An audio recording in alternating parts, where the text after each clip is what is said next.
Oke, assalamualaikum warahmatullahi wabarakatuh. Ketemu lagi dengan saya di modul yang ke-6, pembahasan yang ketiga, topiknya tentang IP versi 6 paket ya. Nah, kenapa kok di sini ada IP versi 6 paket ya? Di sini dijelaskan tentang limitasi dari IP versi 4. Ada tiga hal utama ya yang membuat IP versi 4 tuh limit ya. Yang pertama, versi 4 sendiri space-nya sudah habis karena sudah banyak yang memakai. Kemudian karena IP versi 4-nya di sini kan terbatas, maka itu dibutuhkan NAT ya, Network Address Translation. Jadi misalnya kita di situ ada sebuah jaringan, nah kemudian ada IP lokal sama IP public. Nah biasanya IP NAT ini adalah untuk menjembatani. Jadi dari IP lokal yang banyak, misalnya contoh di kampus kita ya di Stanford di Cirebon, di situ IP lokalnya ada banyak, jadi user yang connect terhubung ke internet ada banyak. Ada misalnya 1000 atau 500 lah, paling 500. Nah, kemudian yang keluar, jadi yang masuk ke IP public dikenali itu hanya satu. Nah, untuk mengkonversi dari yang satu ke banyak atau sebaliknya itu membutuhkan NAT. Nah, IP versi 4 membutuhkan itu. Sedangkan IP versi 6 itu nggak perlu.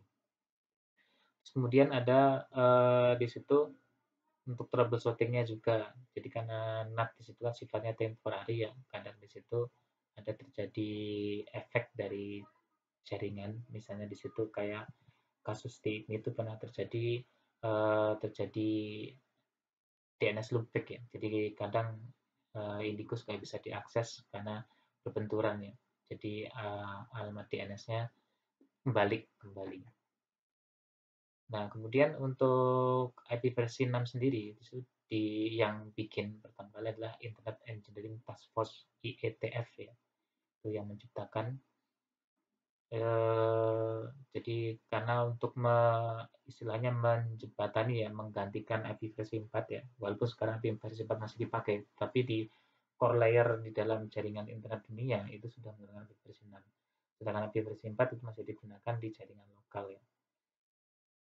Nah, untuk peningkatannya dari IP versi 6 di sini adalah menambahkan istilahnya. Jadi space untuk alamat itu jadi lebih banyak. Karena dia menggunakan 128 bit, sedangkan IP versi 4 cuma 32 bit. Jadi kalau IP versi 4 itu sekitar 4 miliar ya. Kalau IP versi 6 tak terhingga ya, masih banyak, jadi banyak sekali.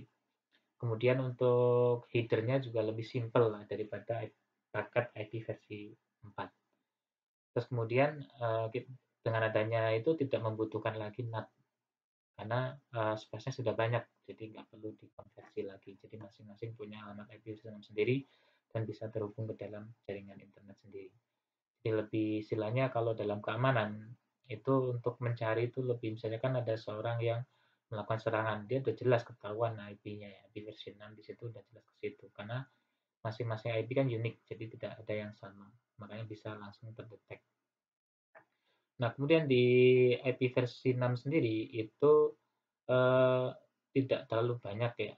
Jadi di situ kan hanya terdapat ada 8 ya. Sedangkan tadi kan untuk IP versi 4 tadi kan ada 12. Jadi ini cuma ada 8 headernya.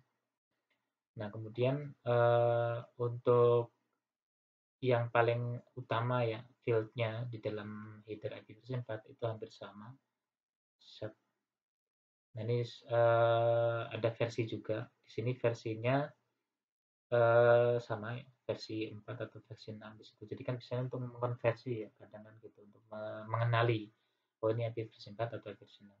Kemudian ada traffic class di sini sama kayak tadi ya, untuk digunakan untuk quality of service. Jadi layanan, kualitas layanan ya, mau yang mana dulu. Kemudian flow label. Nah, ini untuk mengidentifikasi tentang device perangkatnya itu. Biasanya ada di 20 bit fieldnya ya di situ. Kemudian payload length, di panjangnya payload di situ ya. Nah, ini biasanya 16 bit di situ ya. Jadi membutuhkan 16 bit space-nya. Kalau tadi ya flow label itu 20 bit, kemudian payload length itu 16 bit. Kemudian next header untuk mengidentifikasi next level protokolnya ya kayak ICMP, TCP, dan UDP dan sebagainya. Kemudian hop limit, nah ini menggantikan TTL yang ada di IP versi 4. Kemudian tujuan, alamat sumber, kemudian alamat tujuan. Itu 8 hal yang ada di header paket